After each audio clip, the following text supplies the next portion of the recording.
Hello everyone, मेरा नाम है एडवोकेट तेजस्विनी सिंह राजपूत। आजकल आप लोग न्यूज़ में कास्ट सेंसस को लेके अलग अलग बातें सुन रहे होंगे, पर क्या कास्ट सेंसस पहली बार होने जा रहा है? तो जी नहीं। 1951 से एसटी एससी यानी शेड्यूल कास्ट और शेड्यूल ट्राइब्स का कास्ट सेंसस होता चला आ रहा है। क्यों? बिकॉज कॉन्स्टिट्यूशन में उनके लिए रिजर्वेशन की बाध्यता रखी गई है। और अगर एसटी एससी यानी शेड्यूल कास्ट और शेड्यूल ट्राइब्स की हमको सेंसस यानी पता नहीं रहेगा कि कितने लोग हैं, तो फिर हम रिजर्वेशन किस आधार पे दे पाएंगे और कैसे दे पाएंगे? इसीलिए उनका कास्ट सेंसस होना जरूरी था। आने वाले सेंसस में कास्ट सेंसस भी सभी के लिए होगा, यानी अब कास्ट सेंसस जितनी भी जातियां हैं उन सभी के लिए कास्ट सेंसस होगा। पहले एसटी एससी के लिए ही होता था, पर अब सबके लिए कंपलसरी कर दिया है। और ये कास्ट सेंसस 2 चरणों में होगा।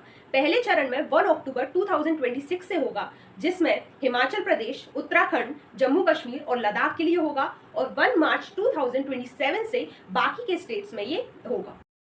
सेंसस और कास्ट सेंसस कुछ अलग अलग होता है? तो जी नहीं। जैसा कि हम अभी तक सेंसस को देखते आ रहे हैं, जो कि हर 10 साल में होता है। लास्ट टाइम 2011 में हुआ था। उसमें हमारी इंडिया की पॉपुलेशन कितनी है, जेंडर के बारे में, एज के बारे में, रिलीजन के बारे में, एजुकेशन के बारे में, ऑक्यूपेशन के बारे में, इन सभी चीज़ों के बारे में सेंसस में हम पता लगाते थे।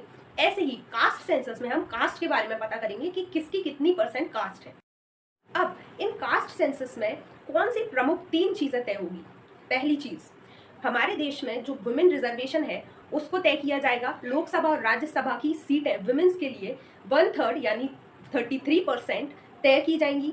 इसके अलावा डिलिमिटेशन यानी परिसीमन, यानी करंट लोकसभा की कॉन्स्टिट्यूएंसीज की सीमाएं तय होंगी, उनको कितना बढ़ाना है, कितना घटाना है, ये तय होगा। इसके अलावा पॉलिसीज बनेंगी।